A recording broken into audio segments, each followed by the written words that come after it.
ವರುಣಾರ್ಭಟಕ್ಕೆ ನಲುಗಿ ಹೋಗಿದೆ ಚಿಕ್ಕೋಡಿ. ಹೊಲ ಗದ್ದೆಗಳು, ರಸ್ತೆ ಎಲ್ಲವೂ ಕೂಡ ಸಂಪೂರ್ಣ ಜಲಾವೃತವಾಗಿದೆ. ಸಾಕು ಮಳೆ ಅನ್ನುವಂತಾಗಿದೆ ಚಿಕ್ಕೋಡಿಯಲ್ಲಿ. ವೇದಗಂಗೆ ಜಲಾರ್ಭಟಕ್ಕೆ ನಲುಗಿದ ಸಿದ್ನಾಳ ಗ್ರಾಮ, ಬೆಳಗಾವಿ ಜಿಲ್ಲೆಯ ನಿಪ್ಪಾಣಿಯ ಸಿದ್ನಾಳ ಗ್ರಾಮ ಮುಳುಗಿ ಹೋಗಿದೆ. ನಿರಂತರ ಮಳೆಯಿಂದ ಮೈದುಂಬಿ ವೇದಗಂಗಾ ನದಿ ಹರಿತಾ ಇದೆ. ವೇದಗಂಗಾ ನದಿ ನೀರು ಗ್ರಾಮಕ್ಕೆ ನುಗ್ಗಿ ಅವಾಂತರಗಳ ಸರಮಾಲೆಯೇ ಸೃಷ್ಟಿಯಾಗಿದೆ. ನದಿಗೆ ಇಳಿಯದಂತೆ ಜಿಲ್ಲಾಡಳಿತದಿಂದ ಸೂಚನೆ ಕೂಡ ಕೊಡಲಾಗಿದೆ. ನೋಡಿ, ಡ್ರೋನ್ ವಿಜುವಲ್ ಅನ್ನು ಗಮನಿಸ್ತಾ ಇದ್ದೀರಿ, ಏರಿಯಲ್ ವ್ಯೂ ಅನ್ನು ಗಮನಿಸ್ತಾ ಇದ್ದೀರಿ. ಮಳೆಯ ಆರ್ಭಟಕ್ಕೆ ನಲುಗಿ ಹೋಗಿದೆ ಚಿಕ್ಕೋಡಿ. ವೇದಗಂಗಾ ನದಿಯ ನೀರು ಸಂಪೂರ್ಣವಾಗಿ ಗ್ರಾಮದ ಒಳಗೆ ಪ್ರವೇಶಿಸಿದ್ರಿಂದಾಗಿ ಮನೆ, ರಸ್ತೆ, ಹಳ್ಳ ಕೊಳ್ಳ ಯಾವುದೇನು ಎತ್ತ ಅಂತ ಹೇಳಿ ಗೊತ್ತಾಗೋದಿಲ್ಲ, ಹಂಗಾಗಿದೆ. ಡ್ರೋನ್ ವಿಜುವಲ್ ಅನ್ನು ಗಮನಿಸ್ತಾ ಇದ್ದೀರಿ. ನದಿಗೆ ಯಾರೂ ಕೂಡ ಇಳಿಯದಂತೆ ಸೂಚನೆಯನ್ನು ಕೊಡಲಾಗಿದೆ. ಜಿಲ್ಲಾಡಳಿತ ಮುಂಜಾಗ್ರತಾ ಕ್ರಮವಾಗಿ ಎಲ್ಲ ವ್ಯವಸ್ಥೆಯನ್ನು ಮಾಡಿದ್ದಾರೆ.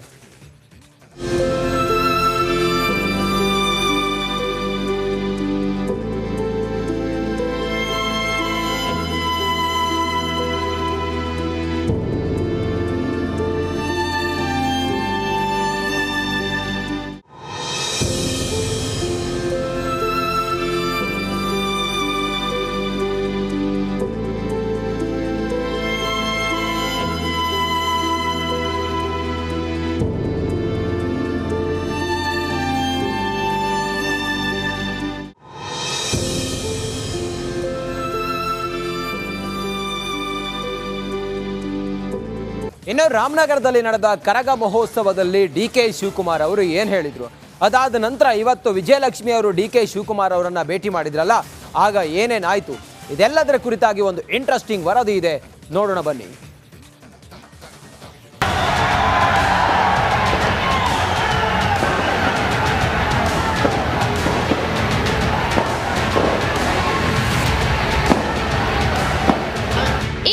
ದರ್ಶನ್ ಪರ ಡಿ ಬಾಸ್ ಅಂತ ಘೋಷಣೆ ಕೂಗ್ತಾ ಇರೋದು ಯಾವುದೇ ಸಿನಿಮಾ ಈವೆಂಟ್ ನಲ್ಲಿ ಅಲ್ಲ.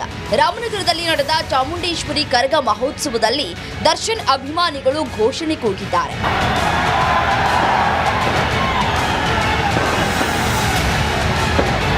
ಹೌದು, ಕಳೆದೊಂದು ತಿಂಗಳಿಂದ ಪರಪ್ಪನ ಅಗ್ರಹಾರದಲ್ಲಿ ಕಂಬಿ ಎಣಿಸ್ತಾ ಇರುವ ಕಾಟೇರನ ಪರ ಅಭಿಮಾನಿಗಳು ಘೋಷಣೆ ಕೂಗಿದ್ದಾರೆ.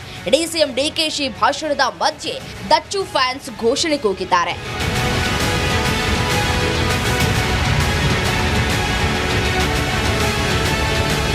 ದರ್ಶನ್ ಪರ ಘೋಷಣೆ ಕೂಗ್ತಾ ಇದ್ದಂತೆ ಡಿಸಿಎಂ ಡಿಕೆ ಶಿವಕುಮಾರ್ ಪ್ರತಿಕ್ರಿಯಿಸಿದ್ದಾರೆ. ವಿಜಯಲಕ್ಷ್ಮಿ ಅವರನ್ನು ಭೇಟಿ ಮಾಡಿ ಅನ್ಯಾಯವಾಗಿದ್ರೆ ಸರಿಪಡಿಸುವ ಪ್ರಯತ್ನ ಮಾಡ್ತೇನೆ ಅಂತ ಹೇಳಿದ್ರು.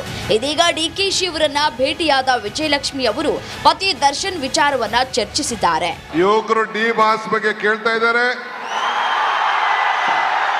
ನಾನು ಅವರ ಧರ್ಮಪತ್ನಿ ನನ್ನನ್ನ ಭೇಟಿ ಮಾಡಲಿಕ್ಕೆ ಟೈಮ್ ಕೇಳಿದ್ದಾರೆ.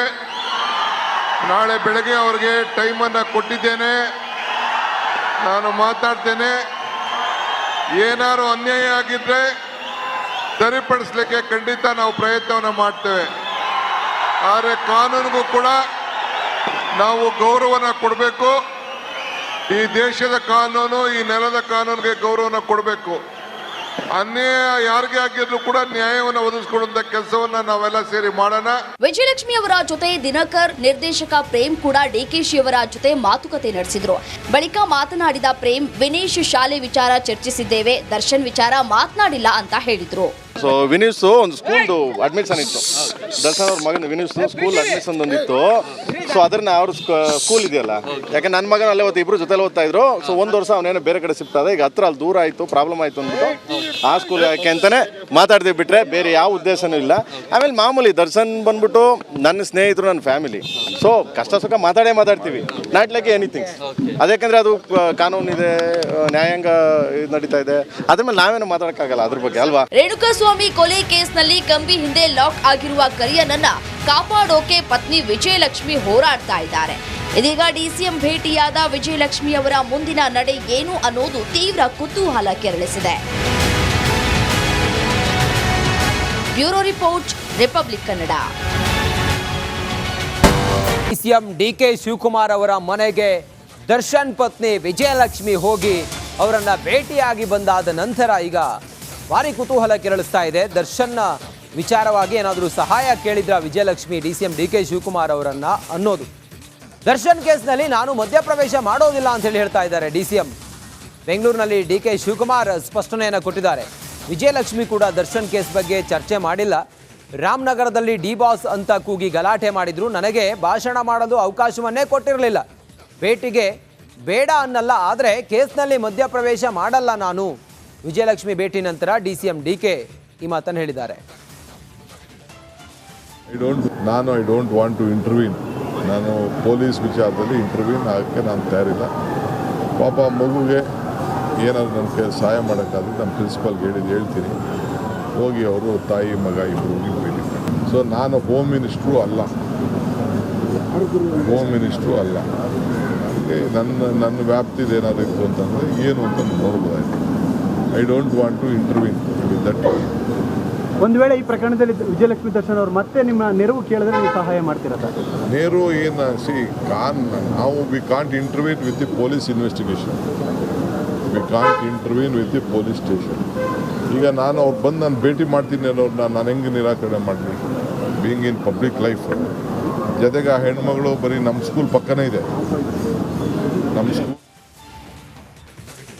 ಮೂಡೈಕ್ಕಳದಲ್ಲಿ CM ಸಿದ್ದರಾಮಯ್ಯ ನೊಣ ತಿಂದು ಜಾತಿ ಕೆಡಿಸ್ಕೊಳ್ಬೇಡಿ. ಸಿದ್ದರಾಮಯ್ಯನವರು ಭ್ರಷ್ಟ ಅಂತ ಹೇಳಿ ನಾನು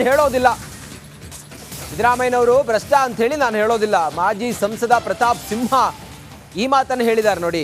ಸಿದ್ದರಾಮಯ್ಯ ಅಷ್ಟೇನು ಆಸ್ತಿವಂತ ಅಲ್ಲ. 14 ಸೈಟ್ಗಳಿಗೆ ವರ್ಚಸ್ಸು ಕುಗ್ಗಿಸಬೇಡಿ ಸಿದ್ದರಾಮಯ್ಯನವರದ್ದು. ಮೂಡಾಗೆ ಸೈಟ್ ಕೊಟ್ಟು ಘನತೆಯನ್ನು ಉಳಿಸಿಕೊಳ್ಳಿ ಅಂತ ಹೇಳಿ ಮಾಜಿ ಸಂಸದ ಪ್ರತಾಪ್ ಸಿಂಹ ಹೇಳಿದ್ದಾರೆ. 20 ವರ್ಷಗಳಲ್ಲಿ ಯಾರ್ಯಾರು ಮುಖ್ಯಮಂತ್ರಿ ಆಗಿದ್ದಾರೆ ಅವರ ಆರ್ಥಿಕ ಸ್ಥಿತಿಗತಿಯನ್ನು ಹೋಲಿಸಿದರೆ ನಾನು ಇವತ್ತಿಗೂ ಕೂಡ ನಿಮ್ಮನ್ನು ಭ್ರಷ್ಟ ಅಂತ ಹೇಳಲಿಕ್ಕೆ ನಾನು ರೆಡಿ ಇಲ್ಲ. ಆದರೆ ಇವತ್ತೇನು ಘಟನೆ ಹೊರಗಡೆ ಬಂದಿದೆಯಲ್ಲ, ಅದು ನಿಮ್ಮ ಪ್ರಾಮಾಣಿಕತೆಯ ಬಗ್ಗೆ ಜನರ ಮನಸ್ಸಲ್ಲಿ ಅನುಮಾನವನ್ನು, ಶಂಕೆಯನ್ನು, ಪ್ರಶ್ನೆಯನ್ನು ಮೂಡಿಸಿದೆ. ಅದಕ್ಕೋಸ್ಕರ ಹೇಳ್ತಾ ಇದ್ದೀನಿ, ದಯವಿಟ್ಟು ನೀವು ತೆಗೆದುಕೊಂಡಿರುವಂತಹ 16 ಸಂತೋಷ್ ಹೆಗ್ಡೆ ಅಥವಾ ಎನ್ ಕುಮಾರ್ ಅಂತಹ ಜಡ್ಜ್ಗಳಂತ ಅಂಥ ಕ್ಯಾಲಿಬರ್ ಇರುವಂಥ ಜಡ್ಜ್ಗಳು ಅಥವಾ ಎನ್ ಕುಮಾರ್ ಅಂಥವ್ರನ್ನ ಇದರ ಅವರ ನೇತೃತ್ವದಲ್ಲಿ ಒಂದು ನ್ಯಾಯಾಂಗೀಯ ತನಿಖೆಯನ್ನು ಮಾಡಲಿಕ್ಕೆ ಆದೇಶವನ್ನು ಮಾಡಿ. ಆಗ ಇಡೀ ಪ್ರಕರಣ ಹೊರಗಡೆ ಬರುತ್ತೆ. ಇವತ್ತು 16 ಸೈಟ್ ತೊಗೊಂಡಿರುವಂತಹ ನೀವಷ್ಟೇ ಕಟಕಟೆಗೆ ಬಂದು ನಿಂತಿದ್ದೀರಿ. ಅದು ನೀವು ಆ ಸೈಟನ್ನು ಸರೆಂಡರ್ ಮಾಡಿ ಒಂದು ಕೂಲಂಕಷವಾದಂಥ ತನಿಖೆಗೆ ಒಬ್ಬ ಸಂತೋಷ್ ಹೆಗ್ಡೆ ಅಥವಾ ಎನ್ ಕುಮಾರ್ ಅವರಂತಹ ಕ್ಯಾಲಿಬರ್ ಇರುವಂತಹ ಅಂತಹ ಒಂದು ಟ್ರ್ಯಾಕ್ ರೆಕಾರ್ಡ್ ಇರುವಂತಹ ಜಡ್ಜ್ಗಳ ನೇತೃತ್ವದಲ್ಲಿ ಒಂದು ನ್ಯಾಯಾಂಗೀಯ ತನಿಖೆಗೆ ಆದೇಶನ ಮಾಡಿದರೆ ನೀವು ಒಳ್ಳೆಯ ಮೇಲ್ಪಂಕ್ತಿಯನ್ನು ಹಾಕ್ಕೊಡ್ಬೋದು. ಪ್ರತಿನಿತ್ಯನೂ ಕೂಡ ಮೂಡ ಸೈಟ್ ಹೊಡೆದ್ರಿ.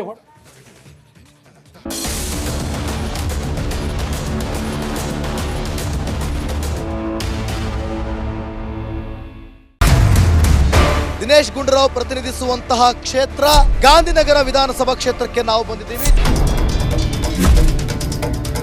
ಏನ್ ನಿಮ್ ಪ್ರಾಬ್ಲಮ್ಮು, ನಿಮ್ ಏರಿಯಾ ಪ್ರಾಬ್ಲಮ್ಮು? ಹೆಂಗೆ ನಿಮ್ MLA ಹೋಗ್ಬಿಟ್ರು? ಏ ಅಜ್ಜಿ ಕರೆಕ್ಟಾಗಿ ಹೇಳಿ ಅಜ್ಜಿ. 13 ವರ್ಷದಿಂದ ಇದ್ರೆ ಕನ್ನಡ ಕಲಿಬೇಕಲ್ವಾ? ಸ್ವಲ್ಪ ಇದೆ. ಏನ್ ಸ್ವಲ್ಪ ತಮಿಳೇ ಪೇಸ್ರಾಂಗ. ಅಯ್ಯೋ ದೇವಾ. ಹೇಳಿ. ಪದ್ಮಾವತಿ, ಊರಿಗೊಬ್ಳೆ ಪದ್ಮಾವತಿ ಅಂತ. ಏನ್ ನಿಮ್ಮ ಹೆಸರು? ಕೊಟ್ಬಿಟ್ರೆ ನಮ್ಮಂಥ ಬಡವರಿಗೆ ಅರಿವಾಗಿರೋದೆ TV ಮಾಧ್ಯಮದವರಿಂದ, ಅದರಲ್ಲೂ ರಿಪಬ್ಲಿಕ್ ಅವರಿಂದನೇ ನಮಗೆ ಜ್ಞಾನೋದಯ.